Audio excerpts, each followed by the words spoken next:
Muy buenos días a todos, sean todos bienvenidos a un espacio más que desde AmCham abrimos las puertas para que todos sus miembros conozcan y sobre todo estén informados de todas las tendencias, no solo de cada uno de los comités, sino también hoy que nos trae un tema supremamente interesante que como ciudadanos, como panameños, debemos estar anuentes de lo que está sucediendo.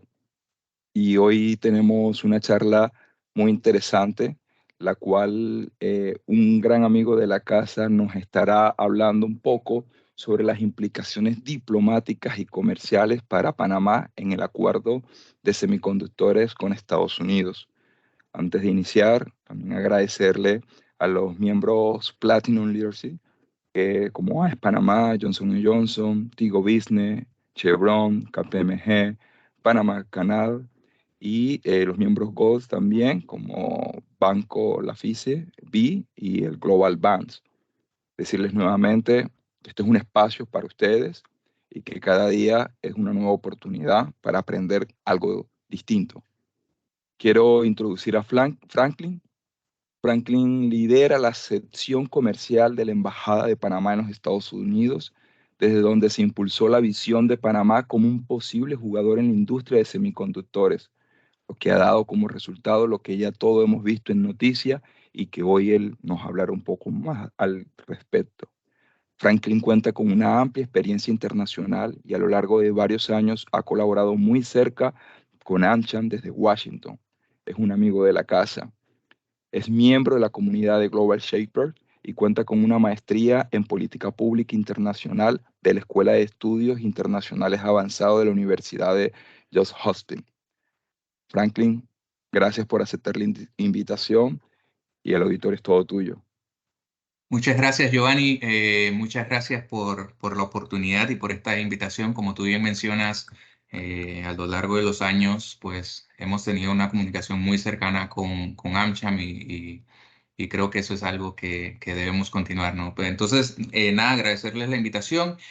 Voy a compartir mi pantalla ahora, nada más para...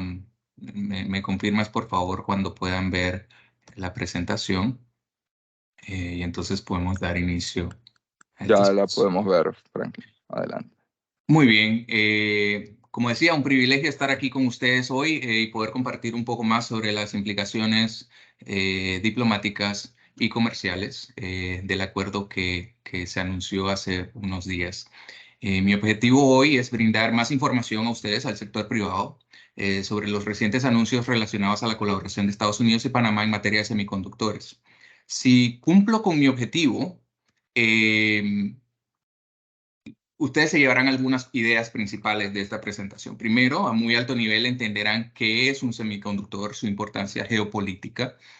Segundo, entenderán la oportunidad que tiene Panamá en este momento y que no ha sido un accidente que seamos considerados por Estados Unidos, sino que ha sido un esfuerzo diplomático sistemático por parte de Panamá que ha generado resultados para el país.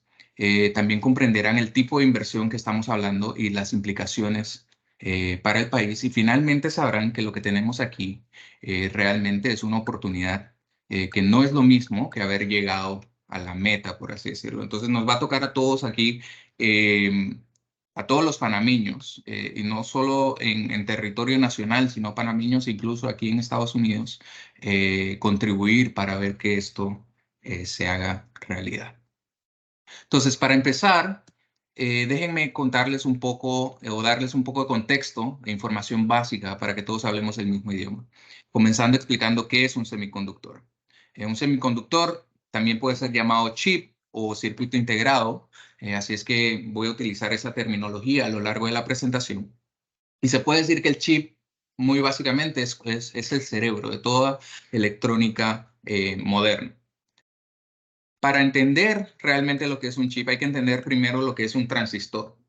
El transistor es básicamente como un interruptor electrónico que puede encenderse y apagarse para controlar el paso de electricidad. Es más técnico de lo que podría explicarles, pero el principio es que si ponemos suficientes transistores en configuraciones particulares, podemos hacer cualquier cálculo que deseemos. O sea, una calculadora es básicamente transistores colocados en cierta configuración que nos permite tener el resultado que queremos. Ahora, de vuelta a chips, el circuito integrado es básicamente un bloque de silicio trabajado para que parezca una ciudad en miniatura para electrones. Dentro de esta ciudad hay millones de transistores que trabajan juntos para realizar tareas complejas. Y a lo largo de los años, el tamaño de estos transistores se han ido reduciendo a tal punto que los chips más avanzados del día de hoy cuentan con millones de transistores, cada uno más pequeño que el virus del coronavirus, si se dan una idea de lo sofisticado que puede ser este proceso.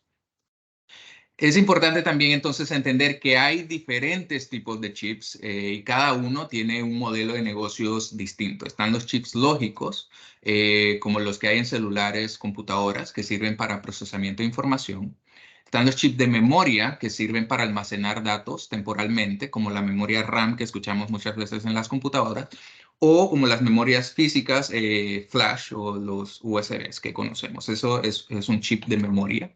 Y finalmente están los chips análogos, que son más diversos en la cantidad de dispositivos que realmente representan, pero pueden servir, por ejemplo, para procesar señales de audio o video, o son como los chips en un celular, en un teléfono celular, que es el que comunica, maneja la comunicación con la torre o incluso maneja el uso de la batería. Los chips lógicos son los más avanzados. A diferencia de los de memoria y análogos, están bajo constante presión para reducir el tamaño de sus componentes. Entonces, ahí digo, nadie quiere volver a los tiempos en que teníamos el celular de ladrillo enorme, simplemente porque los chips que están adentro son muy grandes. Entonces, ahí que el usuario ha ido presionando también hacia que los chips lógicos sean cada vez más pequeños. Por otro lado, los chips análogos y de memoria cuentan con mayor presión en la parte de costos y como ustedes entenderán, esto tiene implicaciones importantes para lo que es ese tipo de negocios. Lo siguiente sería entender entonces la cadena de valor. La cadena de valor de semiconductores es posiblemente una de las más complejas en todo el mundo. Durante el proceso de manufactura, un chip puede atravesar hasta 70 fronteras distintas en un plazo de aproximadamente 100 días.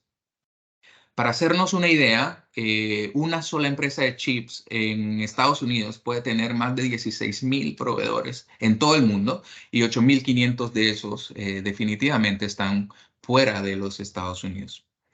La primera fase de la cadena de valor es la investigación y desarrollo. El desarrollo de estas nuevas tecnologías puede ser hecho de dos formas. Una es colaborativa entre los países que buscan avanzar la tecnología y otra es la investigación competitiva que hacen las empresas para diferenciar sus productos. Esta es una actividad que normalmente realizan países desarrollados, pero hay países en vías de desarrollo, algunos en nuestro hemisferio, que contribuyen a este proceso porque han ido escalando en la cadena de valor. Una sola empresa de chips puede gastar aproximadamente 17.000 millones de dólares al año en investigación y desarrollo. Estados Unidos lidera este espacio, pero también, obviamente, países importantes son Corea del Sur, Taiwán, Japón y China. La segunda parte de la cadena de valor y marcada en fondo rojo por ser la primera etapa de la manufactura es el diseño, que como su nombre bien lo indica, es la diagramación del chip. Este es un proceso que utiliza software especializado y el principal productor de este software es Estados Unidos, pero también hay países europeos que participan de esa actividad. Esta es realmente es una oportunidad que existe para países como Panamá porque depende más de un tema de fuerza laboral en entender cómo utilizar la tecnología, cómo utilizar el software para agregar valor a actividades que se realizan en otros países. Esto se está explorando, pero no es necesariamente el enfoque del grueso de los esfuerzos que se están avanzando en este momento, pero sí me gustaría nada más que lo tengan en el radar como otra área en la que posiblemente a medida que vayamos avanzando van a ir escuchando cada vez más. Luego viene la fase de fabricación. La fabricación de un chip es uno de los procesos más complejos y sofisticados del mundo. De hecho, es realmente impresionante cuando uno escucha algunos de los procesos que están integrados en esta labor. Consiste básicamente en pasar los diagramas de la fase de diseño a obleas o a discos de silicio mediante lo que se llama fotolitografía, que es fotolitografía significa imprimir con luz. Una sola máquina de fotolitografía cuesta aproximadamente, puede llegar a costar aproximadamente 150 millones de dólares. La inversión en una sola de estas fábricas ronda los 40.000 millones de dólares y puede requerir hasta 300 hectáreas de terreno y utilizar el equivalente a 7 piscinas olímpicas de agua por día. Esto lo digo acá nada más para dimensionar el músculo de la industria, mencionar lo complejo de este tipo de operación, pero también para quiero mencionar que esto no es lo que estamos pensando para Panamá. Esa distinción es clave porque creo que hay que manejar expectativas y tampoco desmoralizarnos, porque obviamente los desafíos técnicos que conlleva la fabricación serían demasiados para un país como nosotros. Entonces, cuando escuchen el concepto y el tema de que queremos atraer fábricas a Panamá y que queremos fabricar chips en Panamá, hay que ser muy cuidadosos porque no es necesariamente esto lo que estamos hablando. Lo que me lleva entonces a la cuarta fase de la cadena de valor, que es el proceso post-fabricación que se llama ensamblado, empaque y pruebas. Esta es la etapa en donde nosotros estamos viendo la participación de Panamá. En inglés, ensamblado, empaque y pruebas es conocido como ATP, entonces voy a utilizar el término en la presentación también. Eh, y esto es, básicamente, una vez se fabrican los discos de silicio, se imprimen utilizando el proceso de fotolitografía y demás, los discos se envían a plantas para que sean cortados, empacados en materiales protectores y finalmente probados para asegurar su desempeño. Este proceso requiere mano de obra técnica, pero mucho menos avanzada que el proceso de fabricación. Entonces, es bueno también recordar y hacer la distinción. En chips, el tema, cuando hablamos de empaque, no estamos hablando de embalaje, no estamos hablando de poner en cajas, sino estamos hablando de un proceso técnico específico utilizado en la industria de chips. Por ejemplo, en la parte de abajo de la presentación, pueden ver cómo se ve el disco de silicio con los chips impresos y luego en el centro pueden ver un chip cortado y a la derecha entonces pueden ver lo que sería el chip después del proceso de ensamblado y empaque. Ese chip que ya ha sido ensamblado y empaque luego pasa a prueba simplemente para ver que durante el proceso continúa haciendo lo que está diseñado a hacer. Ese proceso de ensamblado, empaque y prueba puede ser hecho a distintos niveles de sofisticación y eso es otra cosa que es bueno entender. La forma en la que yo lo veo, y tal vez como simplista, pero si nosotros pensamos en una hamburguesa de McDonald's, la carne podría ser el chip y el empaque entonces es el pan, ¿no? Ese es empaque tradicional, pero luego ya hoy en día la tecnología ha avanzado a tal punto que podemos pensar en algo similar a lo que sería un Big Mac. Básicamente tienes varios chips en el mismo empaque y entonces esos distintos chips pueden en combinación hacer más de lo que se podría hacer en un solo chip. Ese proceso es más avanzado, pero nada más como para darles el espectro, desde lo más básico hasta lo más avanzado, hay diferentes tipos de ensamblado. Por último, entonces está la etapa de distribución. Es donde los chips son enviados desde la planta ATP a sitios de almacenamiento en donde esperan a ser distribuidos a un destino final. Hoy en día el principal destino final de estos chips es China, porque obviamente es donde son integrados los chips en los productos finales. Y como muchos productos son manufacturados en China, muchos chips terminan, su viaje termina en China. Entonces, esto con ese entendimiento básico de lo que son chips y cómo opera la cadena de valor, entonces podemos entrar un poco al tema de la geopolítica de los chips. El mercado global de chips era de aproximadamente 462 mil millones de dólares en 2021.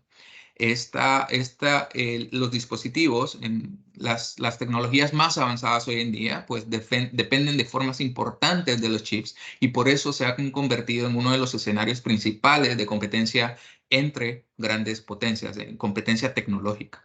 Los chips hoy en día son considerados como el petróleo del siglo XXI y la razón por la que lo menciono acá es, y haciendo la analogía, es que el embargo de petróleo que en 1973 y 1979 experimentó Estados Unidos, le demostró a ese país que el riesgo de depender de fuentes extranjeras para recursos estratégicos era intolerable, por así decirlo. Cuando los gobiernos árabes cortaron el suministro de petróleo a Estados Unidos, la economía estadounidense sufrió una década de inflación, bajo crecimiento y además desafíos de estabilidad política.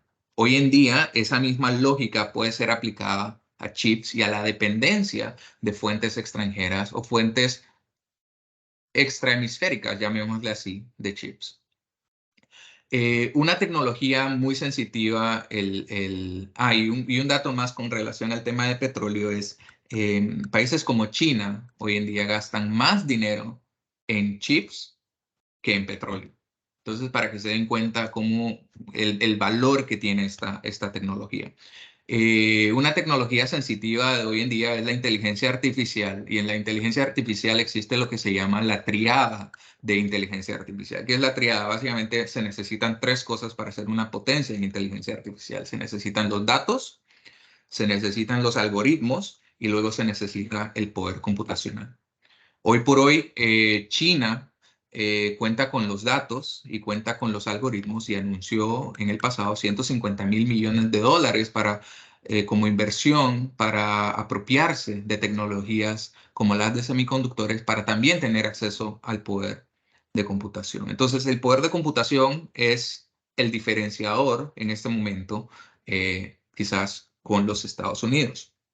Estas tecnologías también hay que entender que van a ser claves no solo en el éxito económico de estos países, sino que también tienen aplicaciones bélicas, o sea, pueden ser utilizadas en el desarrollo de sistemas de guerra e inteligencia que podrían dar una ventaja decisiva a cualquier nación. De hecho, cuando hablamos de inteligencia artificial, eh, básicamente todo lo que es desde ciberseguridad hasta conflicto armado per se va a depender en partes importantes de cómo se distribuyen los chips.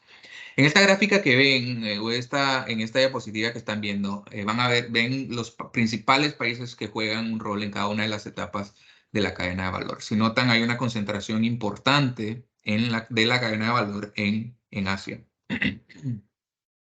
Entonces, tras las disrupciones de la pandemia, el presidente Biden aquí en Estados Unidos ordenó una revisión de las cadenas críticas para la seguridad nacional de los Estados Unidos. En junio 2021 se lanzó el primer reporte identificando 4 cadenas de valor críticas: semiconductores, baterías de vehículos eléctricos, minerales críticos y farmacéuticos. El informe obviamente destacó o resaltó los riesgos de la dependencia de Estados Unidos en Taiwán y en países del sudeste asiático. Y menciono Taiwán porque Taiwán hoy en día produce 90% de los chips más avanzados y un 60% de los chips en total a nivel mundial. De hecho, 37% de todo el poder computacional que es liberado cada año al mercado proviene de Taiwán. Entonces se pueden imaginar ya tal vez lo importante que es asegurar ese suministro. De hecho, se ha hablado y creo que en años recientes se ha hablado del impacto que tendría un conflicto en el estrecho de Taiwán y se valora que el impacto a la economía sería por el orden de millones de dólares. En inglés, trillions, pero básicamente sería muchísimo dinero lo que genera obviamente una amenaza en términos de seguridad nacional. El informe apuntó riesgos importantes en la configuración de la cadena de valor, en especial el riesgo de diversificación geográfica, el riesgo geopolítico y el riesgo por disrupciones naturales como la pandemia, pero también están terremotos, tsunamis, tormentas, demás, que pueden causar roturas en el suministro, interrupciones. De ahí que se propuso en ese reporte también impulsar una estrategia para fortalecer las capacidades de fabricación en los Estados Unidos. En junio 2021, entonces, la Embajada de Panamá en los Estados Unidos analizó ese informe y buscó identificar oportunidades para el país, en especial enfocándonos en cuáles eran las áreas en que Panamá no solo podía insertarse económicamente, sino que podíamos ser esenciales, críticos, eh, y que de alguna forma podíamos jugar un rol estratégico. Identificamos que la estrategia de Estados Unidos estaba incompleta realmente sin la identificación de aliados hemisféricos para el ensamblado, empaque y prueba de semiconductores. Esto debido a que esta inversión que les mencioné de 50.000 millones de dólares, una vez se amplía la fabricación en Estados Unidos, que ahorita mismo se están haciendo estas inversiones, una vez esa inversión se materialice y los chips comiencen a salir de estas plantas, muchos de esos chips van a tener que viajar a Asia de vuelta para ser ensamblados, empacados y probados. Entonces, no se está asegurando completamente la cadena de valor a menos que se aumente la capacidad hemisférica en ensamblado, empaque y prueba. Eh, Aquí creo que algo que también cabe mencionar es que si bien Panamá ha sido un país estratégico para el comercio mundial, en los tiempos actuales que estamos hablando de inteligencia artificial, el Internet de las cosas, vehículos autónomos, todavía no nos habíamos insertado de forma clave o como uno de los actores claves en esas tecnologías. Entonces, todo esto daba los argumentos para impulsar esta visión. De ahí que la embajada entonces identificó el ensamblado de chips como una oportunidad para alinear el interés nacional de Panamá, que es desarrollo económico, con los intereses de seguridad nacional de los Estados Unidos. Es decir, lo que buscábamos y lo que se buscó es cómo hacemos que el éxito económico de Panamá se vuelva una prioridad de seguridad nacional de los Estados Unidos. Y por eso entonces la relación bilateral se fortalece. Además, que con este nuevo componente podíamos sumar el concepto de seguridad tecnológica a la relación estratégica bilateral. Como ustedes saben, Panamá y Estados Unidos cuentan con una relación muy cercana de seguridad para ver temas hemisféricos y agregar seguridad tecnológica simplemente aumenta y fortalece esa relación bilateral. La etapa de ATP es menos rentable en Estados Unidos, porque se preguntarán, bueno, pero Estados Unidos también puede hacerlo. Es menos rentable en Estados Unidos por los altos costos de mano de obra, que son claves. Como les mencioné, hay presiones específicas según el modelo de negocio. Y Panamá en ese lado, además de otras capacidades y otros atributos que obviamente voy a discutirlos después, pero que nos posicionan muy bien en este sector, el tema de mano de obra en términos comparativos con Estados Unidos era lógico, simplemente podemos cumplir este rol. Hoy en día, 80% de todo el empaque, de todo ATP, se realiza en Asia, 20% en los Estados Unidos. 3% del empaque avanzado, el Big Mac que les estaba mencionando, 3%, solamente 3% se hace en los Estados Unidos. Así es que se pueden imaginar también lo que significaría conflicto en el Pacífico o en Sudeste Asiático, o lo que significaría una nueva pandemia o un nuevo evento de disrupción. En agosto de 2021, entonces, 2 meses después de lanzado el reporte a la Casa Blanca, la embajada redactó por primera vez una nota conceptual con la idea de posicionar a Panamá como un hub para el ensamblado, empaque y prueba de semiconductores. Y esto se compartió con el Ministerio de Comercio.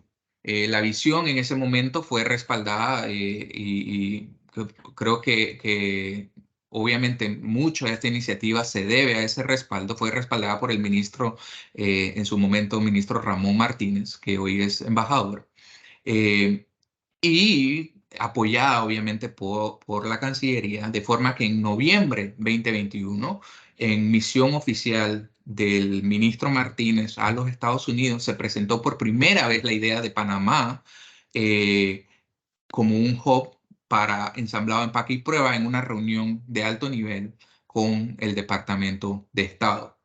Y hago una pausa aquí para resaltar que desde el inicio, más allá de un esfuerzo únicamente de promover inversiones, este ha sido un esfuerzo de redefinición del valor estratégico de Panamá al tratar de insertarnos como un actor clave en una de las tecnologías más sensitivas del planeta. Yo creo que esa es la principal implicación diplomática, así como la presentación se llama implicaciones diplomáticas y comerciales, creo que ese es el mensaje, es cómo Panamá se visualiza hacia el futuro como un actor igualmente clave para el comercio mundial como lo hemos sido en el pasado. Durante el 2022 se desarrolló una red interinstitucional de colaboración para avanzar la iniciativa y el trabajo fue coordinado desde la embajada, contando con el respaldo obviamente de la Cancillería, Senacid, AIG, UTP y el Ministerio de Comercio. Y aquí abro paréntesis rápido, solo quizás para reconocer el trabajo de algunos funcionarios que contribuyeron a esta labor. Por un lado está en la embajada mi colega Cindy Buffard, que es la agregada comercial. En AIG, Carlos Can, del director de innovación. En Senacid, Francisco García, el director de investigación. Janet Díaz Granados en el MISI, en la dirección de SEM. Y las doctoras Zoila Castro y Eliado Valdía, quienes a nivel técnico apoyaron el desarrollo de este concepto. Por la Embajada de Estados Unidos en Panamá, Anil Sarda fue un gran aliado desde el inicio y lo menciono acá por varias razones, pero realmente lo menciono porque yo creo que es importante también que dentro de todo el sector privado también comprenda que en el gobierno y en el sector público hay funcionarios profesionales de lujo realmente que están avanzando de forma muy concreta el interés de Panamá y también pues para resaltar la estrecha colaboración que se ha tenido con la Embajada de Estados Unidos en Panamá que han sido realmente aliados clave durante todo este proceso. Desde el inicio nosotros buscamos llegar a la industria y al gobierno de Estados Unidos de una forma creíble y sabiendo que no tenemos a la industria de semiconductores en Panamá, comenzamos a buscar socios expertos. Identificamos a Arizona State University que nos ayudó a cementar la credibilidad del país y que validó que en efecto Panamá está en capacidad de afrontar el reto desde la perspectiva de los requerimientos de capital humano. Eso para nosotros fue clave. eh, Porque obviamente lo que hemos estado buscando es viabilizar esto y parte de viabilizarlo, pues obviamente es entender qué tan alcanzable es lo que estamos buscando. ASU, Arizona State University, como contexto, es una universidad muy influyente en los Estados Unidos en el tema de semiconductores. De hecho, ellos tuvieron participación en la redacción de la ley de CHIPS Act. Pero más allá de eso, ASU fue la universidad que contribuyó a llevarse la actividad de ensamblado de chips de Américas a Vietnam en los 80, si no me equivoco. Y ahora ASU, entonces, eso en colaboración con la industria, con el gobierno, etcétera. Y ahora entonces ASU es la universidad que está buscando también hacer ese facilitador para traer parte de esa industria al hemisferio de vuelta y obviamente entonces ahí a Panamá nos están apoyando en cómo lograr insertarnos.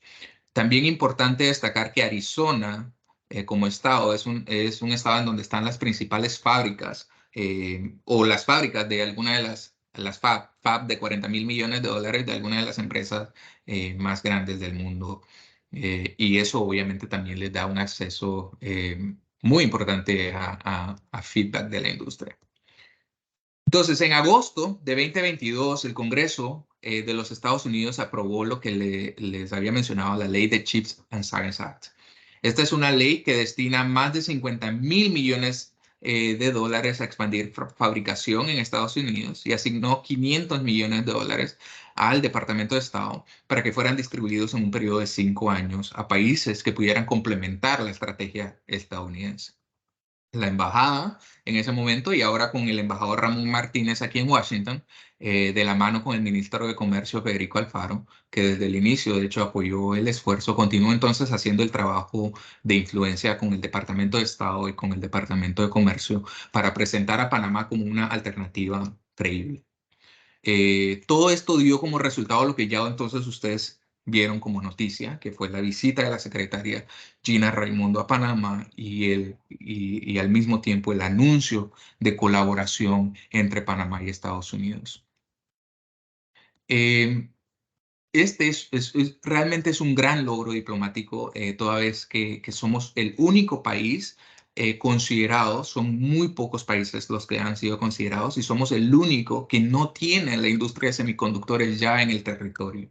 Entonces, eso también habla hasta cierto punto de la apuesta que estamos haciendo conjuntamente Estados Unidos y Panamá en que existe un camino hacia esa inserción. Ahora, ¿qué significa el anuncio? Y vamos allá para ver eso en más detalle. Significa que Estados Unidos está comprometido a apoyarnos para identificar formas de viabilizar la actividad de ensamblado, empaque y prueba de semiconductores. El primer paso de esta colaboración es la revisión del ecosistema, básicamente ver qué empresas tenemos, cuál es nuestro marco regulatorio, cuál es nuestra capacidad de talento, etcétera.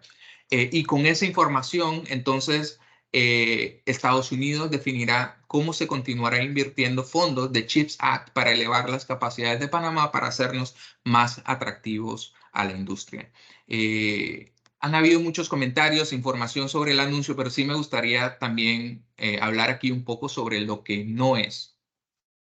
Como ya les comenté, no es un esfuerzo para que se fabriquen chips en Panamá, es para que se ensamblen chips en Panamá. Tampoco es una promesa de que estas inversiones se van a materializar o que ya sabemos que van a abrir fábricas en Panamá o que van a abrir plantas de ensamblado en Panamá. Ese no es el anuncio.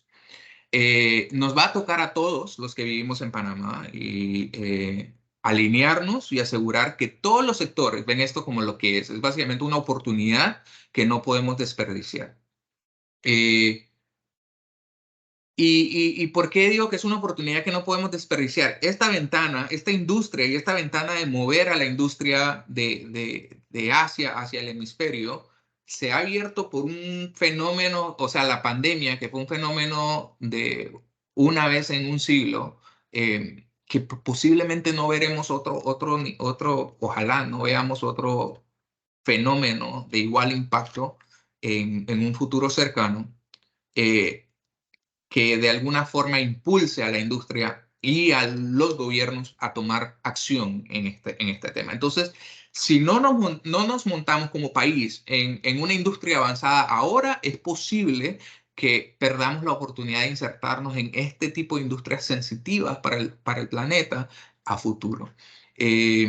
Ahora, tampoco esto es un símbolo de que ya tenemos todo, pero sí es un símbolo de que es alcanzable y eso es muy importante. O sea, hay gente que dice, bueno, pero es que falta esto. Sí, o sea, se entiende y este es un desafío que están teniendo todos los países del mundo, hasta los más desarrollados están teniendo este desafío con esta industria.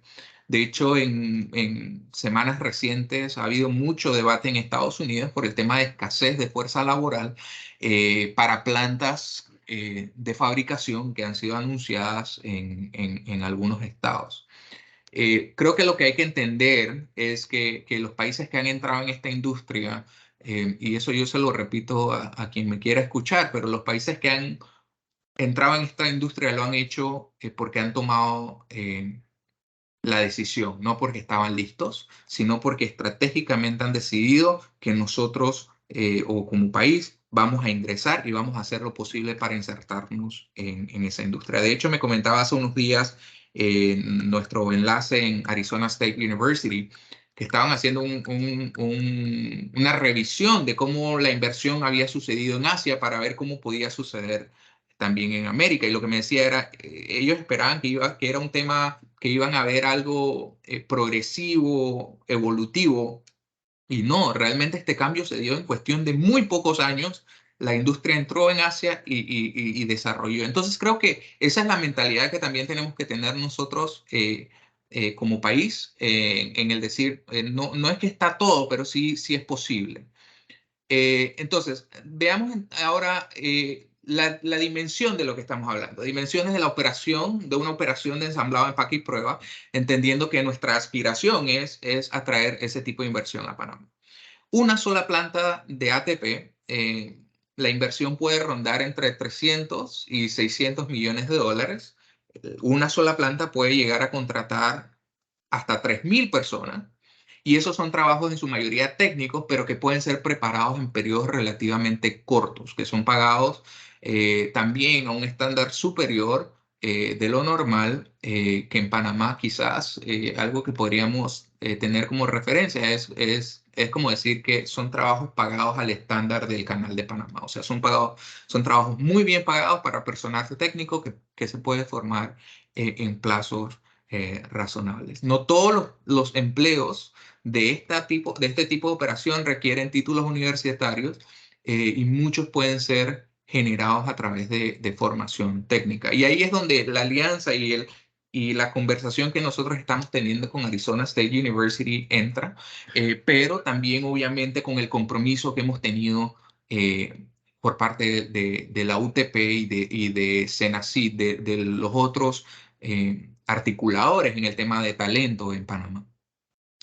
Eh, los profesionales de estas que requieren estas plantas son obviamente todas las áreas administrativas que normalmente conocemos, pero aparte de eso, pues hay oportunidad para las ingenierías eléctricas, ingeniería mecánica, ingeniería de materiales, química y física. Claro que depende del tipo de operación, los requerimientos, pero en términos de terreno estamos hablando de aproximadamente unos 40.000 metros cuadrados, lo que se requeriría. Y en términos de potencia energética estamos hablando de 1 a 10 megawatts. 10 megawatts es lo que se considera como estándar. Pero de nuevo, depende de si vamos a hacer la hamburguesa o si vamos a hacer el Big Mac, dependiendo del tipo de operación. Asimismo, entonces, eh, se, asimismo, entonces es el requerimiento. La operación depende de infraestructura marítima para los insumos. Entonces, países como Japón son clave en esto, pero muchos de los insumos en Panamá ya pasan por Panamá. Ya el canal creo que obvia el tema de que nosotros recibimos muchos de los insumos necesarios para el ensamblado y empaque y prueba de semiconductores. Y luego está el otro diferenciador de Panamá, que es la infraestructura aérea. Y la infraestructura aérea es clave para la exportación. Los chips son tan valiosos que se mueven por aire. Realmente los chips literalmente valen más que su peso en oro.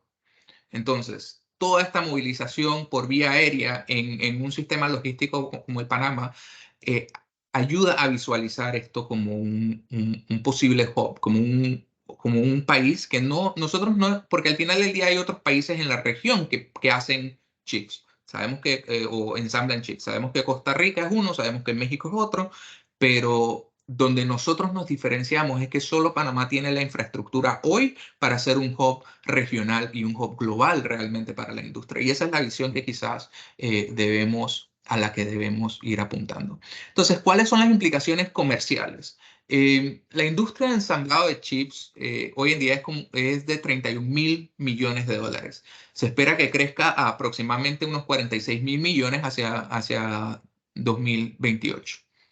De aquí a 2032, o sea, en unos años se espera que la industria crezca aproximadamente entre 5 y 6% anual, llegando a ser valorada en más de 57.000 millones de dólares. Si bien ATP es una de las partes menos sofisticadas de la manufactura de semiconductores, eso no significa que si nosotros ingresamos ahí no podemos aprovechar, obviamente, de ramas tecnológicas importantes y progresar con el tiempo hacia partes más sofisticadas de la cadena de valor. Sobre todo, por ejemplo, en el tema de investigación y desarrollo o incluso en el tema también de diseño. Esto tendría un importante impacto en el enfoque que se puede generar para el desarrollo de competencias técnicas y fuerza laboral en Panamá, sin mencionar que inspiraría obviamente a muchos panameños a perseguir áreas de estudio asociadas a tecnologías críticas. De nuevo, es importante que si nosotros desarrollamos talento técnico y estamos incentivando educación STEM y talento técnico, también podamos generar ese tipo de oportunidades para los panameños. A mediano plazo y basado en la experiencia de la región, la actividad de una sola planta puede representar un aumento significativo en las exportaciones. En Costa Rica, por ejemplo, la entrada de Intel representó hasta un 25% de exportaciones de ese país, con un impacto en el PIB de un punto porcentual. Entonces, ya eso nos da idea y en términos de PIB es algo que es comparativo. Entonces podemos quizás envisionar un tipo de impactos similar o incluso superior, tal vez en Panamá.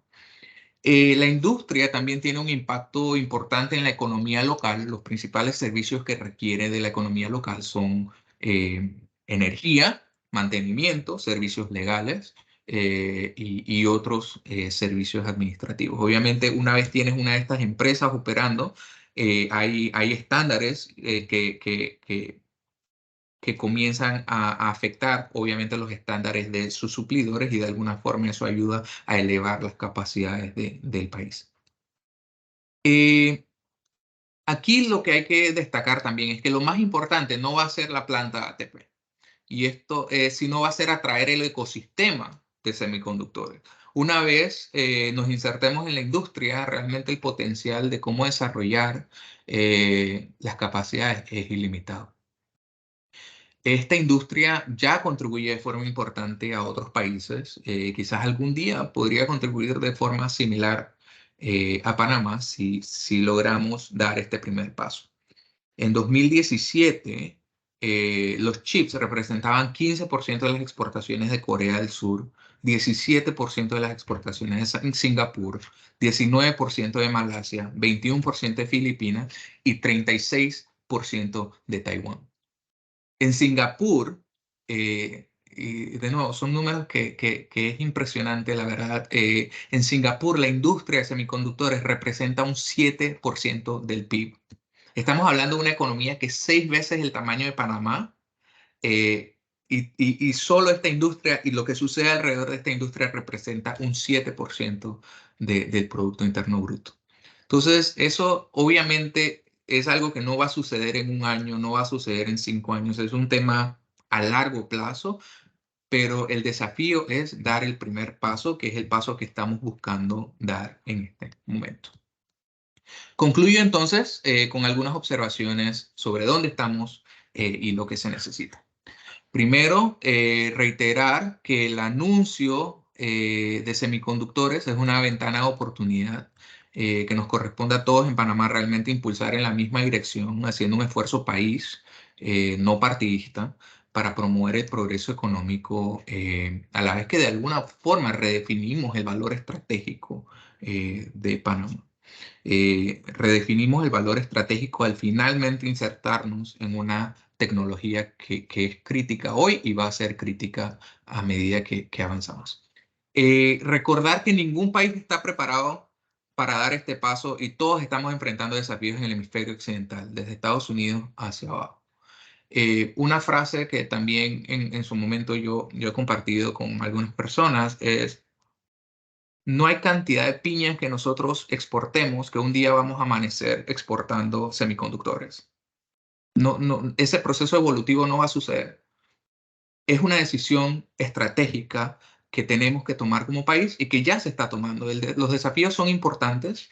En Panamá, obviamente, los desafíos serán convencer a la industria de que tenemos capacidades, que podemos aportar la fuerza laboral calificada, que podemos mover la conversación más allá de los requerimientos de ecosistema existente, y para eso también es que nos veamos como un jugador en el contexto regional, vis a vis, por ejemplo, Costa Rica. Y esto lo menciono porque parte de la retroalimentación que hemos recibido de la industria es: muchas de estas inversiones no van a ser una empresa diciendo voy a hacer una inversión en un país que no tiene absolutamente nada que ver con la industria, sino que son inversiones que tienen que de alguna forma tener una lógica en cuanto al ecosistema de semiconductores. Entonces, hasta el momento Costa Rica hace parte de la actividad de ensamblaje de semiconductores. Si Panamá la hace también, entonces ya estamos hablando de un ecosistema regional en el que podemos compartir talento, podemos compartir experiencia, podemos compartir infraestructura. eh, y esa es la lógica que quizás también queremos potenciar, que hace sentido que Panamá sea un jugador en esta industria. Ya una vez tienes a Panamá, estás hablando de que Centroamérica se vuelve en un hub para el tema de chips y comenzamos entonces a pensar competencia Centroamérica, sudeste asiático y no en términos individuales. Eh, entonces, tener éxito también depende de un esfuerzo intencional, como les decía, una decisión estratégica. Ya el gobierno ha tomado su decisión. El presidente Cortizo ha dado apoyo irrestricto a esta iniciativa y se están tomando los pasos necesarios para responder de una forma ágil a la industria y movernos rápidamente. Pero se toca también entonces que la sociedad civil y el sector privado respalden y desde cada ámbito nos ayuden a llevar el mensaje de lo que está intentando hacer Panamá y a vender, obviamente, el caso de Panamá. Lo importante acá también es mencionar que estas decisiones van a suceder rápido. La industria está buscando moverse bastante rápido. En los próximos 6 meses, un año, estamos esperando que hayan decisiones. Entonces, vamos a tener que definitivamente ir a paso acelerado. La forma en la que hemos llegado hasta aquí, hasta ahora, ha sido un proceso en el que tomamos acción y creo que ustedes en el sector privado quizás lo entienden bastante. Es casi como una metodología ágil. Nosotros hemos tomado acción, volvemos, evaluamos, aprendemos y salimos de nuevo e iteramos. Nuestras acciones están informadas y han estado informadas por ese proceso de descubrimiento y conversación muy de cerca con la industria y con la academia. Todos los pasos, cómo hemos ido posicionando, dónde hemos ido entrando, cuál es la siguiente tarea a hacer. Todo eso ha sido informado tanto por expertos que tenemos en el país como expertos que hemos identificado en los Estados Unidos y que nos están apoyando en esto. El mensaje que nosotros queremos enviar, al decir nosotros, creo, gobierno, embajada, es bastante claro. Queremos escuchar a la industria y queremos trabajar con la industria para entender los requerimientos de la inversión y ver que eso se haga posible. Esta decisión de inversión va a ser hecha con base en lógica de negocios, no geopolítica. Yo conté toda la historia geopolítica de los chips, pero esta va a ser una decisión que si no tiene una lógica de negocios, no la vamos a asegurar. Y también creo que hay que recordar que nosotros estamos compitiendo con sudeste asiático. Si esa es la forma en la que la decisión se va a tomar, entonces tenemos que ser muy sistemáticos, muy profesionales, muy serios en cómo acercamos, cómo vamos dando solución a los problemas que van surgiendo. Como les mencionaba, Panamá se distingue de otros países de la región en que no solo tenemos hoy en día la infraestructura necesaria para el desarrollo de un hub de semiconductores. O sea, imaginen eh, se manufactura el chip en Texas, se manufactura el chip en Arizona, el chip se envía a Panamá, se ensambla en Panamá y se distribuye desde Panamá. En caso de pandemia, el suministro de chips está en el hemisferio y se puede entonces manejar ese suministro de una forma que asegure la seguridad nacional de nuestros países. Por otro lado, Panamá también puede jugar un rol clave como un centro para el desarrollo de fuerza laboral y eso puede tener impactos obviamente no solo para la región y la industria, sino obviamente para Panamá, traer conocimiento específico a Panamá. En Panamá tenemos Ciudad del Saber, tenemos Panamá Pacífico, tenemos una serie de infraestructura que nosotros podemos poner al servicio del desarrollo de estas capacidades en nuevas tecnologías. Y finalmente, nosotros anticipamos que estas decisiones se tomarán, como les mencioné, en un corto plazo. Entonces, el mayor desafío para nosotros va a ser asegurarnos que estamos siendo considerados en comités de inversión de empresas relevantes. Así es que, nada, con eso concluyo la presentación. Creo que me extendí un poco, pero espero que sea información de interés y con mucho gusto entonces contesto cualquier pregunta que tengan. Excelente, Franklin. Muchísimas gracias. Creo que nos llevaste desde el inicio, tomados de la mano para conocer el concepto y sobre todo también entender qué implica el acuerdo y cuáles son las oportunidades y lo que nos corresponde como país el buscar que esto sea una realidad. Eh, no sé para la audiencia si hay alguna pregunta que puedan colocar dentro del chat para Franklin, mientras mencionarles que este webinar también es realizado junto al equipo del Comité de Innovación y el de Comercio e Inversión, que también está aquí su chair, Juan, para poder apoyarnos. Entonces, no sé si hay alguna pregunta.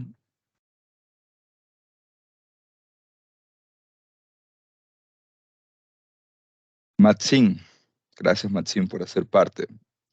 ¿Este proyecto es parte de un programa de nearshoring más grande o un primer paso para ver dónde nos lleva?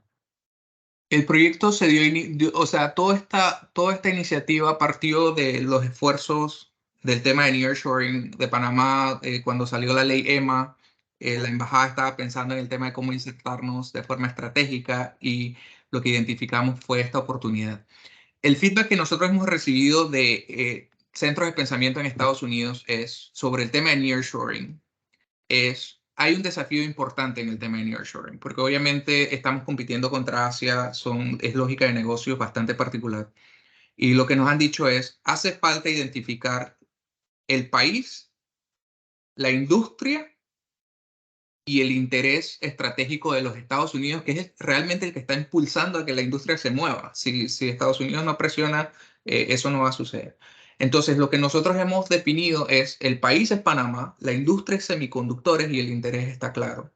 Y por ahí es donde estamos comenzando. No significa que no hay otras conversaciones en temas de nearshoring, pero creo que este es el esfuerzo más concreto, más puntual y donde hemos logrado diferenciarnos. Obviamente estamos haciendo esfuerzos también en otras tecnologías como biotecnologías, farmacéuticos, etcétera, pero bueno, son esfuerzos adicionales.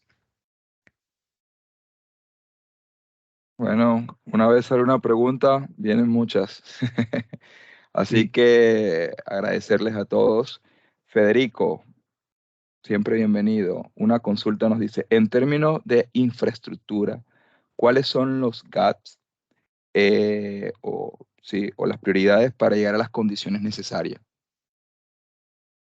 En términos de infraestructura, hasta el momento no hemos recibido retroalimentación sobre un gap particular. Eso es lo que nos va a ayudar a informar el Departamento de Estado con el estudio que están haciendo y es la conversación que nosotros queremos tener y estamos teniendo con la industria. Creo que nosotros lo que queremos hacer es, eh, y la metáfora que uso es, si nosotros queremos llegar en carro de Panamá a Chiriquí y tenemos un carro sin combustible, la carretera está en mala en Santiago, en Chiriquí está lloviendo y se nos perdió la llave del carro, lo primero es encontrar la llave del carro. Entonces, donde estamos ahorita es encontrando la llave del carro, que es generando el interés, conversando con la industria y entendiendo de la industria qué necesitan para hacer el movimiento. En vez de nosotros comenzar a pensar en que está lloviendo en Chiriquí y tratar de resolver que está lloviendo en Chiriquí cuando no tenemos la llave todavía. La oportunidad y los requerimientos los vamos a ir levantando con la industria. Lo que sabemos hasta el momento es mucho de lo que les hemos planteado, pero no hemos visto un gap en infraestructura que sea preocupante en este momento, por así decirlo. Pero obviamente, si en el proceso aprendemos algo, obviamente reaccionaremos de acuerdo. Franklin, aquí hay otra pregunta que plantea Catherine Reyes y habla de abrir los canales de comunicación a quienes están interesados en atraer empresas interesadas en ATP Y yo creo que esta pregunta podría ser un poco más broad y sería también incluir también a los otros gobiernos para abrir esos canales de comunicación. ¿Cómo se ha planteado esa estrategia a nivel de gobierno? A nivel de gobierno, o sea, ahorita mismo esto está, como les mencionaba, esto cuenta con el compromiso a nivel de la presidencia, que están conformándose las estructuras para crear estos canales que están mencionando y para que sea un esfuerzo a lo entero del gobierno. Obviamente desde la embajada nosotros siempre muy dispuestos a colaborar. De hecho, algo que yo le mencionaba a Giovanni era esa necesidad de tener un comunicación bidireccional.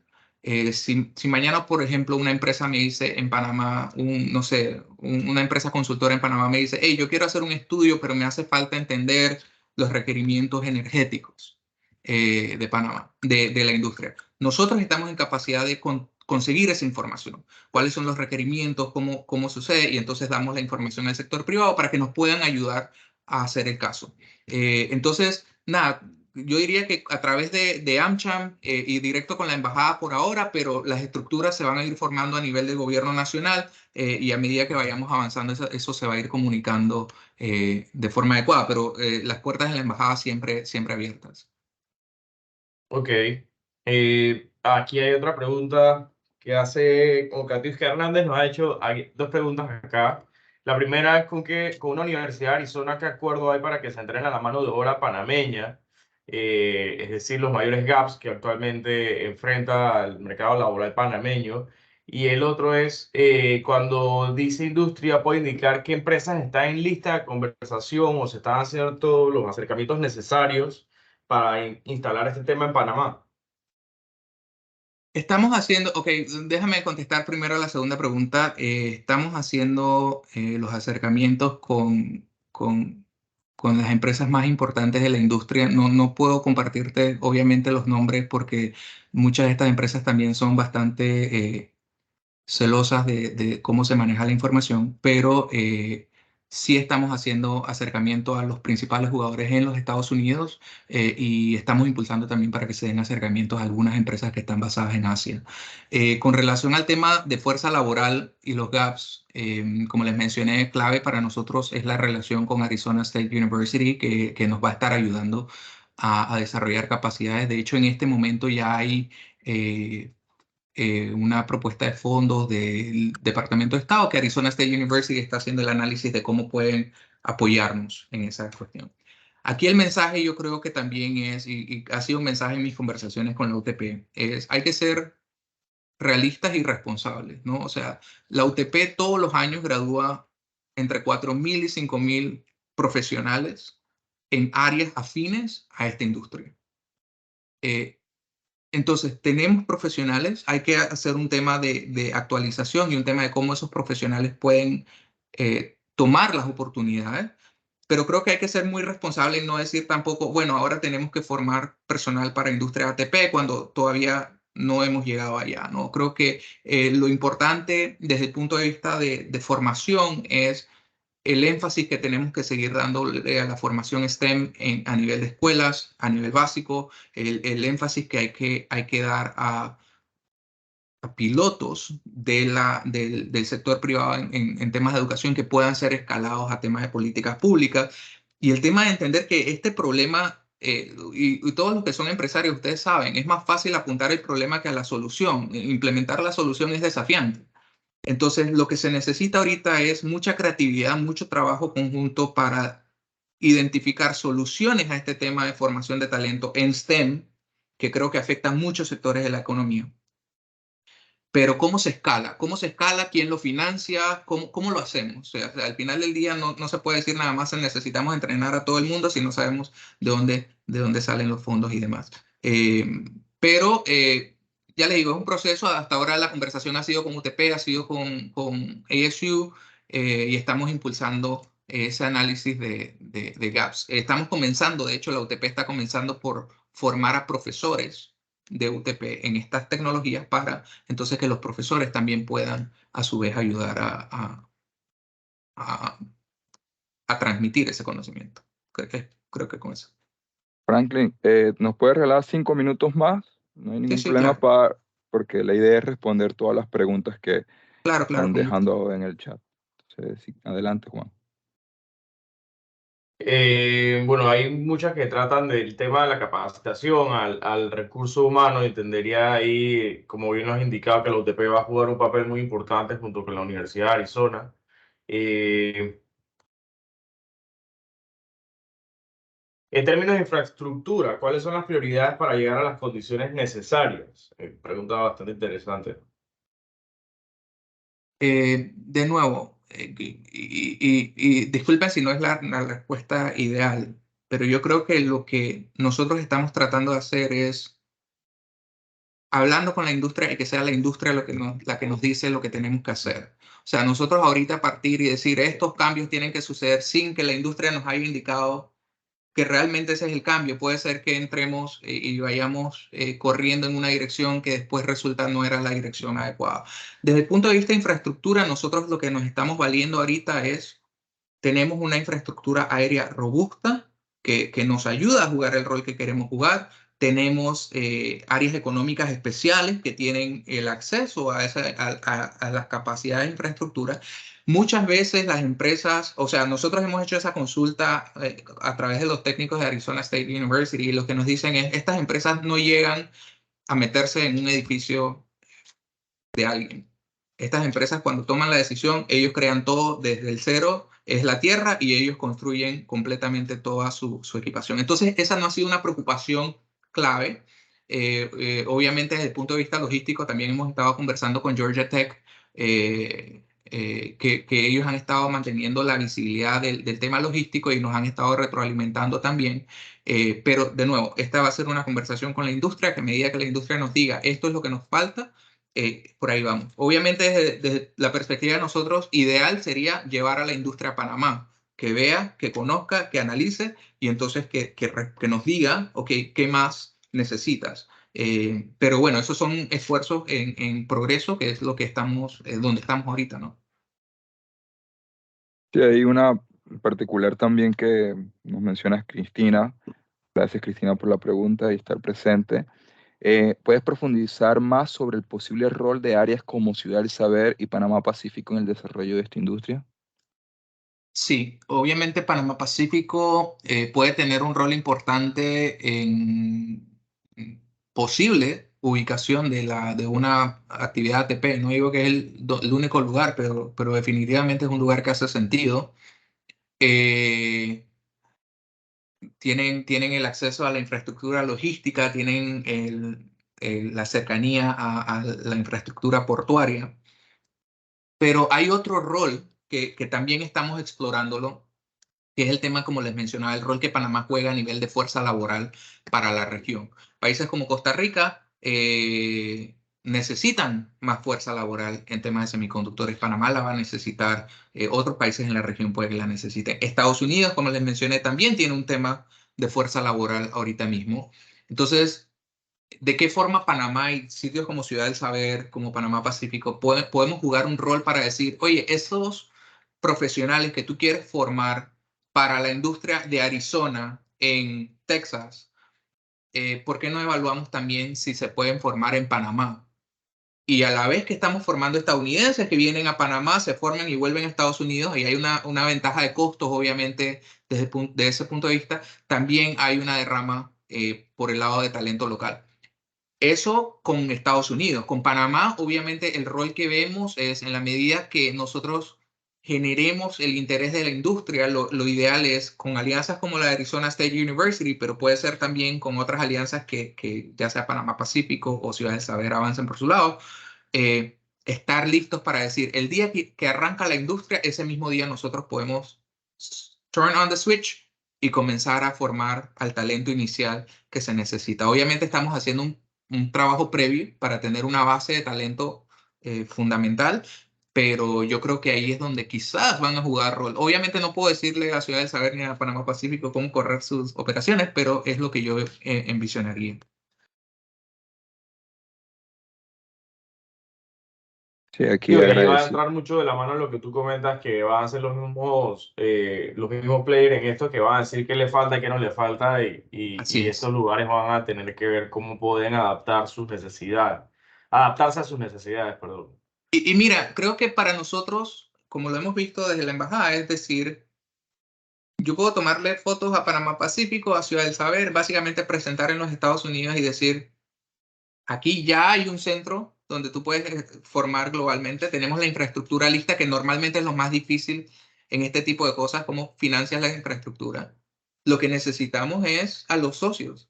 Y pueden ser Estados Unidos, pueden ser las universidades, y con Panamá ya tenemos a la academia involucrada. Entonces es un tema simplemente de ir explorando qué oportunidades puedan salir. Pero el mensaje para nosotros es ese, o sea, ya está la infraestructura lista para un centro regional y global de tecnologías avanzadas. ¿Podemos implementarlo? Bueno, es cuando nos digan. Y creo que ahí de nuevo el rol que jugamos es no solo hacia Panamá, sino también hacia la región y hacia los Estados Unidos. La última pregunta, Franklin, para cerrar, es cuando dice, el acuerdo incluye transferencia de conocimiento para profesionales panameños sobre ensamble de semiconductores. Disculpa, ¿me puedes repetir la pregunta, por favor? Sí. Si el acuerdo incluye transferencia de conocimiento para profesionales panameños sobre ensamble de semiconductores. Puede incluirlo. O sea, el acuerdo básicamente es Estados Unidos diciendo, tengo dinero, voy a utilizar ese dinero de la forma que apoya a Panamá a construir estas capacidades. Voy a estudiar primero cómo puedo construir esas capacidades, eh, pero va a ser determinado después de la evaluación inicial de los Estados Unidos. Pero sí, definitivamente, como les mencionaba, Arizona State University ahorita mismo está preparando con nosotros unas propuestas para ver si es posible formar panameños ya en tecnologías que están afines, asociadas, obviamente, porque de nuevo no vamos a comenzar a formar personal en una industria que todavía no está, pero sí podemos comenzar a formar personal en áreas afines que apoyan la entrada a la industria.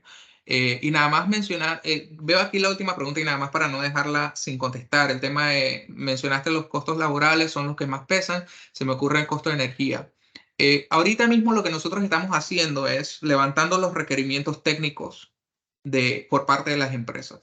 Lo que nos han dicho hasta el momento, los principales costos de la operación son mano de obra, materiales. No nos han dicho energía todavía como un costo sustancial de las operaciones de semiconductores, pero parte de la razón por la que mencioné el nivel de potencia es porque Panamá, en el caso que va a hacer, va a tener que comenzar a conversar y hablar en términos comparativos. ¿Cómo Panamá se compara con otros países de la región? ¿Por qué Panamá es mejor lugar que otros países de la región? Y ahí vamos a necesitar realmente apoyo del sector privado también, a que nos ayude a viabilizar esto. ¿Cómo lo sustentas? ¿Qué tipo de energías podemos poner a disposición? ¿Qué tipo de soluciones podemos poner a disposición? ¿Cuáles son los argumentos que tenemos? Porque esa pregunta va a venir. Pero obviamente desde la embajada no podemos contestar esa pregunta. Vamos a necesitar tanto el Secretaría de Energía como el sector privado que nos ayuden a contestar esa pregunta, pero definitivamente el tema energético es importante. Y el resto del tema de costos, hasta donde entiendo, no hay mayor arista, depende de la tecnología, de nuevo. Puede ser que es una tecnología que está presionada por costos, como puede ser que es una tecnología más avanzada, que no va a ser preocupación. El costo de energía, por ejemplo, porque son chips lógicos, no sé. Pero, de nuevo, un proceso de descubrimiento, lo que queremos es simplemente que el sector privado nos acompañe en ese proceso, que obviamente muchos de ustedes tienen también clientes que están asociados o que tienen conexión con la industria, entonces simplemente que les dejen saber que Panamá está en esto, y que ustedes sepan, obviamente, que cuentan con todo el respaldo de la embajada y del gobierno nacional para que esas conversaciones que ustedes también pueden ir avanzando generen un impacto positivo para el país. Perfecto, Franklin. Doriana, gracias por estar presente, Doriana. Mención, excelente presentación. Gracias, Franklin, siempre por tu apoyo en AmCham para mantenernos informados. Al igual que Susana, estamos muy agradecidos por compartir tan importante información para Panamá y que cuentas con AmCham. Muchos agradecimientos y bueno, solo para cerrar nos mencionan también de dónde pueden conseguir más sobre el acuerdo, si hay una plataforma para poder descargarlo y entenderlo así, y más agradecimiento para cerrar. Nada más para mencionar, no es necesariamente un acuerdo escrito, no es un documento firmado, eso es la ley.